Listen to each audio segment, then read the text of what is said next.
Guess who's back? Back again. Hello, everybody. I hope you're all well. I wanted to do. What the fuck? I wanted to do a video on this topic. It just came to me like literally 2 days ago that I should do a video on being biracial and just, generally how my observation of how people process that, how I've processed it myself, what it means, what it doesn't mean, um, the ideas that you have about who you are, and the things that are going to happen to you, the things that are not going to happen to you, just all based on this like one thing.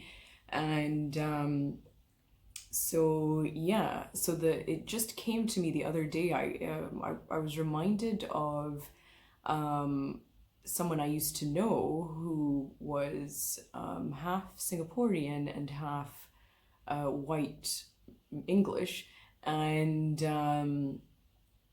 I just remember her asking me a question one time about like how you fit in, how you feel about fitting in with different groups and stuff like that. Because I think, my personality type is a bit militant and sometimes, and so like I'm very assertive and very appear to be very self-assured and confident, and like that nothing phases me, but really this isn't true of me at all, and it's actually not true of anyone at all. I mean, I really don't think that there's anyone out there that is never phased or triggered by anything.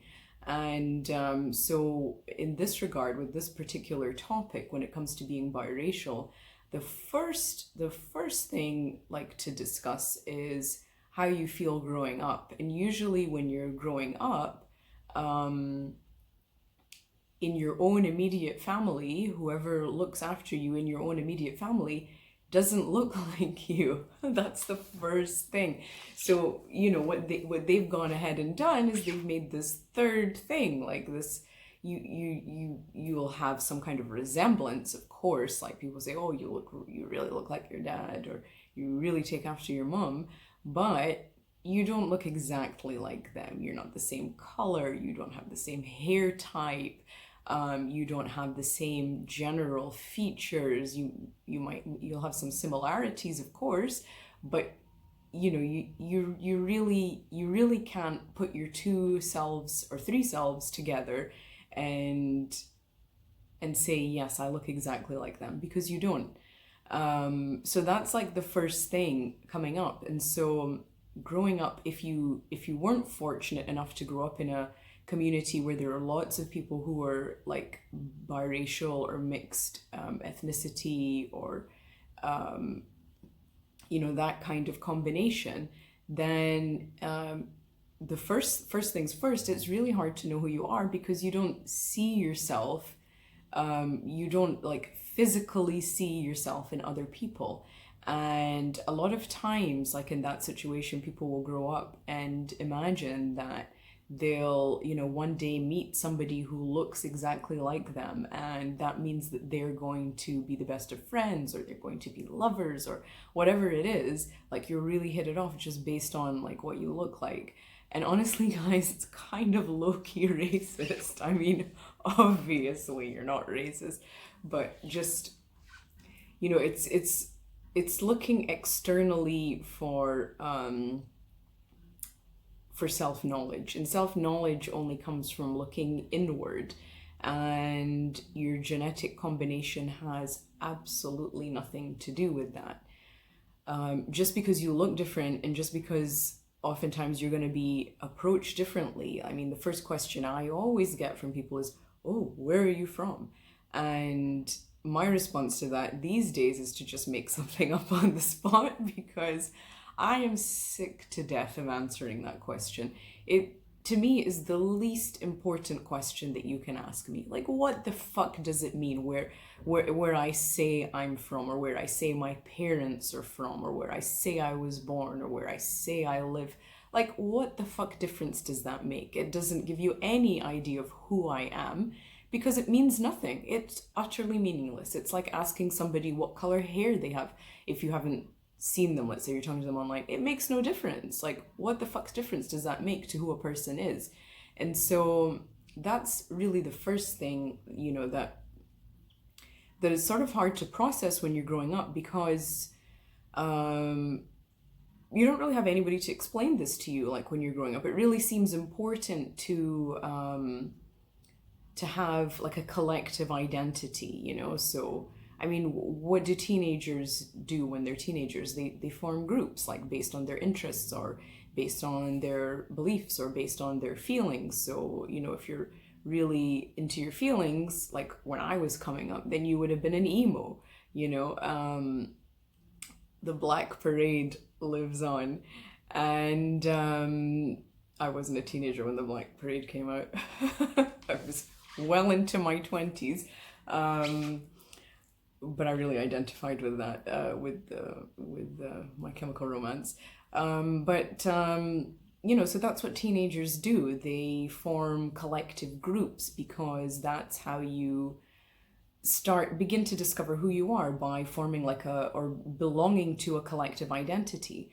Unfortunately, although you can belong to a collective identity, that doesn't mean that you're going to know who you are, and that doesn't mean that you're going to have any sort of like deep understanding of yourself, or any ability to process things that may be triggering, such as when somebody asks you where you're from. I mean, it's not triggering to me at this point, but certainly when I was younger, it really used to bother me because that question is loaded. I mean, it always has something behind it. Nobody ever asks you that out of sheer curiosity. Like, they ask you that because they come with assumptions, like, oh, so what does this mean? What does that mean? Like, so you say you're this, but you don't look this. Like, you say you're that, but you really don't look that. And therefore you don't fit in. And so when somebody is implying that you don't fit in, that's going to be triggering in a way, because you want to belong to something. You want to belong to a collective identity. You want to be seen as the same as everyone else.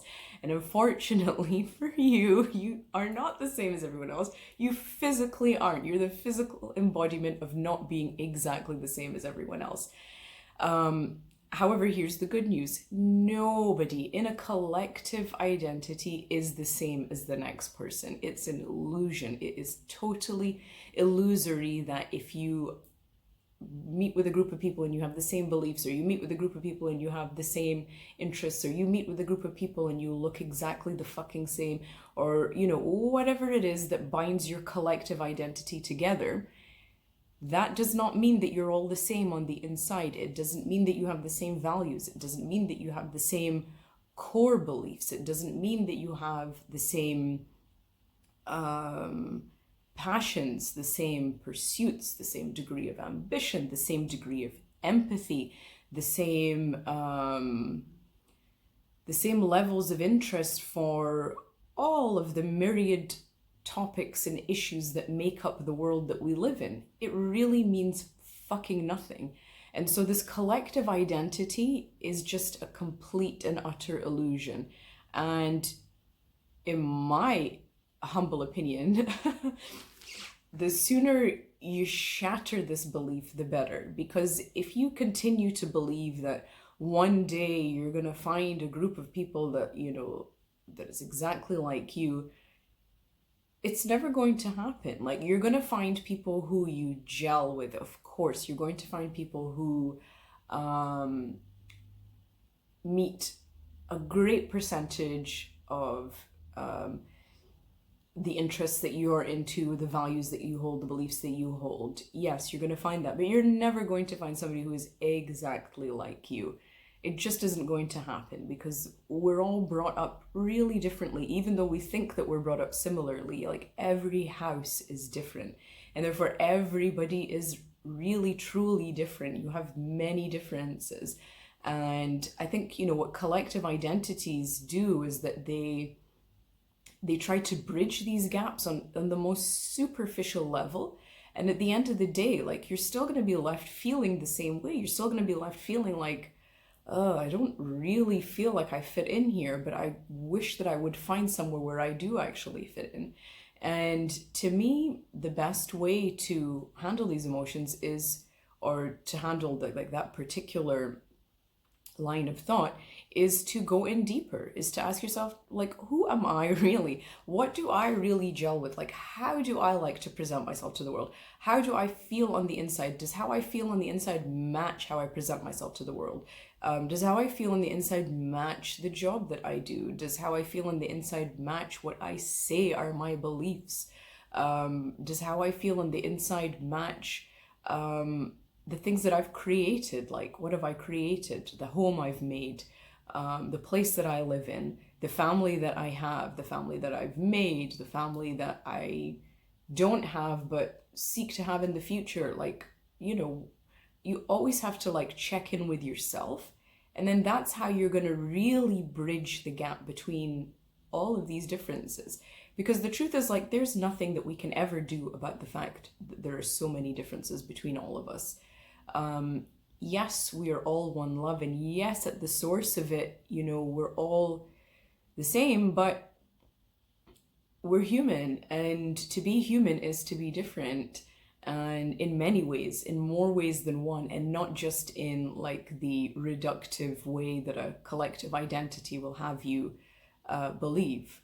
Like, let's say you have a collective identity of being of a certain faith, so therefore that dictates that you dress in a certain way, that dictates that you speak in a certain way, that dictates that you have certain religious practices and that you all do them together in a certain way. But because at the core of it, you're not exactly the same, these things like these rituals that bind collective identities actually will eventually make you feel further apart from everyone else. And that's not what you wanted. That wasn't your intention in the first place when you wanted to bond with this group. You wanted to bond with this group to feel together with everyone, not just with the group. And you wanted to feel this togetherness coming from within yourself. Whereas like all these collective identities do is that they create otherness. So it makes everyone an other. If you don't look like this, you don't dress like this, you don't talk like this, you don't, whatever it is that you have to do to meet the requirements of this group. And these are obviously not written requirements. Like, these are things that are,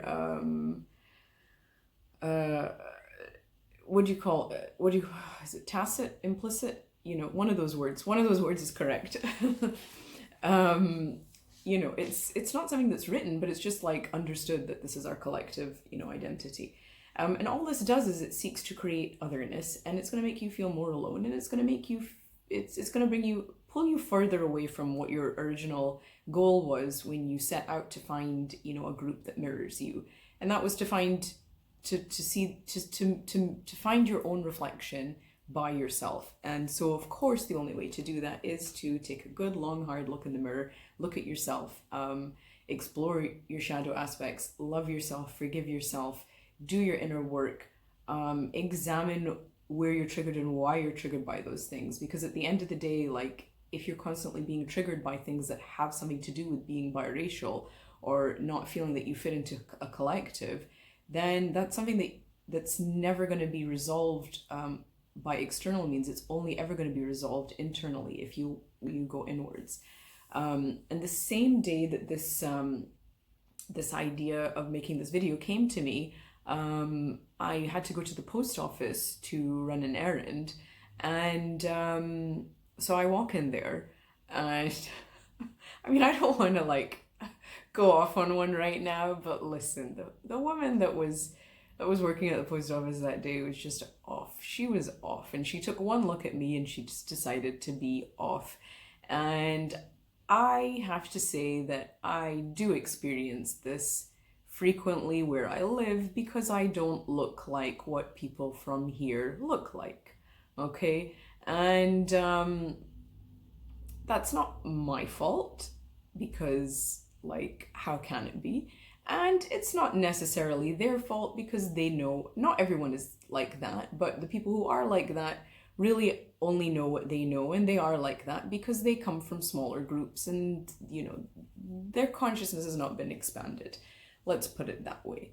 And so this woman was just giving me grief over fucking nothing, and I was being so passive about it because I didn't want to like make a scene or like get angry, but my blood was boiling and I was thinking to myself, why am I accepting this? Like, I am literally accepting this microaggression from this woman because she's gone ahead and judged a book by the cover, by its cover. And also I was talking in English because she spoke to me in English. So she just made this assumption that I didn't speak her language. And so I went along with it because I just thought, I'm not in the mood for like the conversation of, oh, you speak my language. Oh, we're the same. Oh, I was not in the mood for that conversation. Okay. Maybe I shouldn't have like been so passive about the whole thing, but I was. And then as a result of that, like my blood started to boil.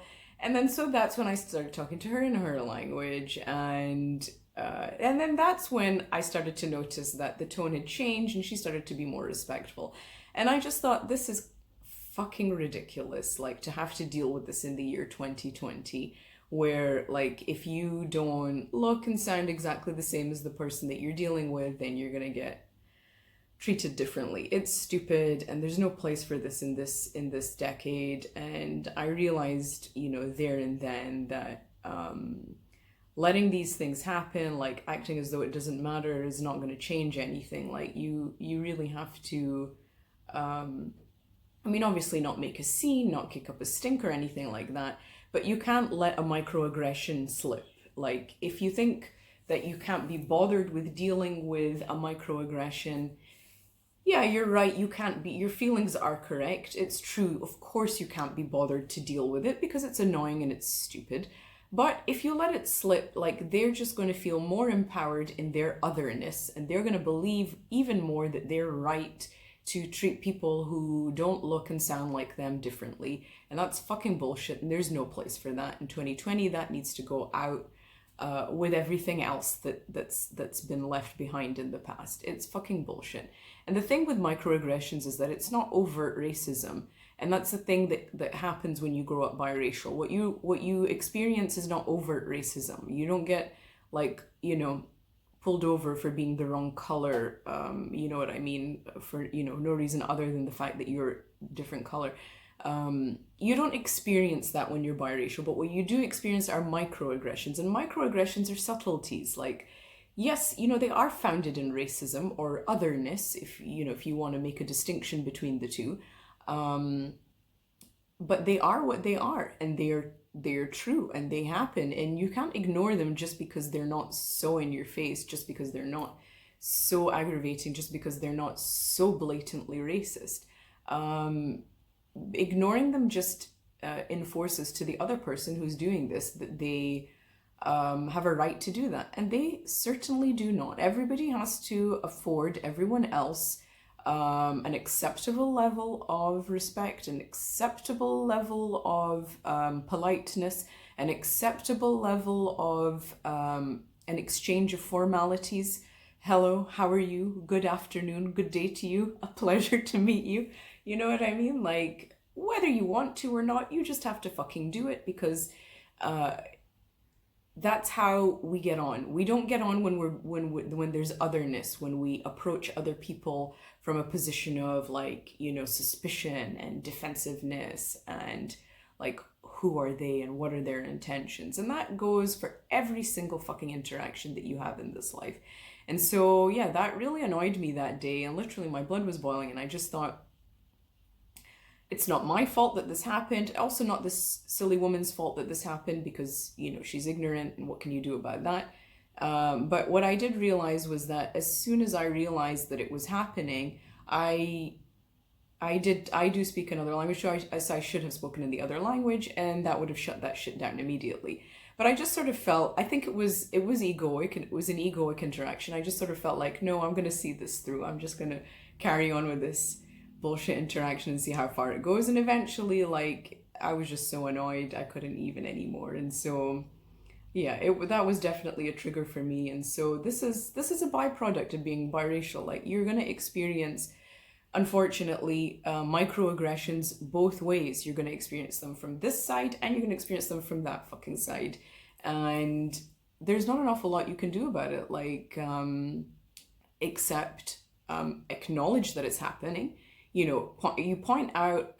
You don't necessarily point out to the person that you know that they're being racist or they're treating you as though you're different, because that's going to cause the other person to feel very defensive, and then they're going to respond to you egoically in a very defensive way, and nothing's ever going to, you know, there's no good result that's ever going to come of this conversation. But what you do is you assert yourself, like you stand in your own power, knowing full well who you are and what you're here to do, whether it's a very small interaction with someone or whether it's someone that you know very well. And then you just look them straight in the eye, like,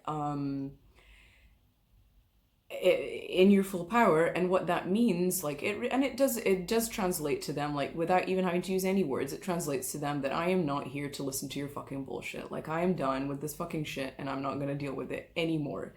Yes, you've done this for, like, you know, for a few minutes now, we've had this in exchange, but it's not going to continue past this. Now that we've both acknowledged that this is a microaggression, you know it is, I know it is, we both know it is, and it's done. Okay? And you don't have to say those words, you just have to stand firmly in your power. So, you know, my example there was, what I explained was that I was being very passive about it. I knew it was happening, but I just thought, the sooner, you know, we get done with this interaction, the better. But what happened was she was just taking her sweet fanny fucking time to like, to process my parcel. Like that takes 5 minutes. It was coming on 20 minutes. And then I realized that this was going to go on forever if I didn't do something about it. And so, like, this is a real life example, and it's a very small example. Like, this is not a big deal. Like, it's not like a major thing, but it really, really highlights to you that if you're passive about something, it will never end. You have to stand firm in you. As soon as I was like, this is taking too long, and I said it in her language, and then she was like, oh shit. That's when she actually sped up, you know. And unfortunately, you know, we have to deal with these mini interactions constantly, and you know, there's no right way or wrong way to go about these things, but in my experience, the best way is to stand in your power and to not accept bullshit from someone. And again, you don't have to explain yourself. Like, you don't have to unravel and say, oh, this is triggering for me because I don't like it and you've hurt my feelings and all of this. Like, none of that needs to take place. Like, you just look someone dead in the eye and you're serious about your shit. Like, I need this done right now. Like, can you do this, or does someone else need to come in and do this for you? You know, and then, you know, you're done with that interaction. You go about your day. Vent, have a rant. I'm certainly having a rant here. And you know, that's that. But that was that example. And how did I get into that? That was leading on from how collective identities foster a sense of otherness, and otherness is bad. This is the result of otherness. The result of otherness is someone just looking at you, looking you up and down, and going, I'm going to give this person a hard time because I don't like the way they look. You know, they don't look like me, so therefore I'm not going to treat them with respect. That's literally all it boils down to. And so coming back to when you were growing up as a biracial person in a family from two people who were not also biracial, so they're, you know, separate to you. Typically, you know, what happens is that you pick a side. You do your best to identify with the side that you most look like, and you go with that. But the thing is, that's really unfair because you aren't that one side, you know? You just aren't. You're a combination of many things, and you're also a combination of what you choose to adopt in your life, what you choose to bring to the table, what you want to be. Like, if you want to be something that's even more different than that third thing, then that's your choice. Like, and so this is what I mean about asserting yourself and standing in your own power. Like, you can only do that when you fully acknowledge who you are, what experiences you will tolerate, what interactions you will tolerate, what interactions you enjoy, what experiences you enjoy, and then you incorporate all of that into your life, and that's how you're able to stand in your power and to know who you are. And then it really doesn't matter if you never meet another biracial person again in your life, because like I said at the beginning, it is the least important thing about you. It just doesn't mean anything. And, you know, I think for people who were presented with this life situation, like, this is a key lesson to take away from it, is that and this, it applies to everyone, but, you know, unfortunately, when you're dealing with microaggressions left, right, and center, this is something that you have to just take home, take away with you, that nothing will ever go right for you in your life unless you assert yourself and you stand in your own power, and you make it a mission to learn who you are and to understand who you are. And from that place of power, you can lovingly accept what you want into your life and decline what you don't want into your life. Things don't work for you, you can lovingly decline them and just say, you know, this is not going to work for me. I don't want this shit. I don't need it. I've had enough to deal with, like, all my days leading up until now, you know, and I'm just not going to accept this. And that's how you create harmony within yourself. And when harmony is created within yourself, harmony is manifested in your external environment. So no external thing can ever change your internal environment. It's your internal environment that dictates what your external environment is. If you feel disharmony within you, then disharmony is going to be manifested outside of you constantly in a never-ending stream of unconsciousness. It'll never stop. You have to manifest harmony within yourself. You have to cultivate that. You have to work on that. You have to build it up from nothing if you never had it to begin with. And only then will harmony appear to you in external interactions, in external experiences, and in what you create, in where you work, and how you live in your daily interactions. And let me just check my notes again if I wanted to say anything else. Yeah, and so if I just to return to, like, when you're a child and you're sort of like not forced to pick a side, but it seems the easiest way to survive then, because you have such a limited understanding when you're a child. It just seems the easiest way to pick a group to identify with, and then you think that that's going to work out well for you. But unfortunately, still, you're really never ever fully accepted into that group, because, again, you don't meet the full requirements of that group. And so, you know, when you do that, what you're actually doing is compromising on who you are. You're, like, trying to fit in, you're trying to be like them, you're trying to do your best to be more like them. And when you're more like them, you're less like you. You have to honor yourself. You have to cherish yourself. You have to value yourself. When you do these things, then people around you will honor you. They will value you. They will cherish you. If you don't do these things, they will not honor you. They will not value you. They will not cherish you. You know, it always comes from within, as within and so without. And I thank you for tuning into my videos and for liking and subscribing. And if you hit the bell button, then you will get a notification as to when I upload a video, because, as we all know, they're few and far between, but I hope they're beneficial to you. I hope you enjoyed them. Thank you so much. Much love to you.